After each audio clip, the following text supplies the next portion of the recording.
WhatsApp has started rolling out a new feature called Meta AI. In this video, I'll walk you through how to activate it on your device.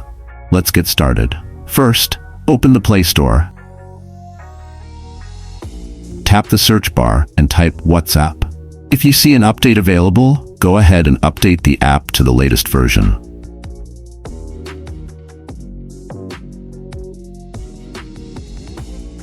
Next, open your phone settings.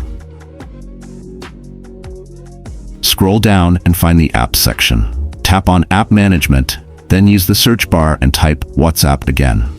Open the WhatsApp app info page. Scroll down, tap Storage and Cache, then clear the cache. After that, go back and tap Force Stop and confirm by pressing OK. Once you're done, return to your home screen and restart your phone by powering it off and on again. After completing all these steps, open WhatsApp and you should now see the Meta AI feature enabled. That's how simple it is to get this new option. Thanks for watching and stay tuned for more updates.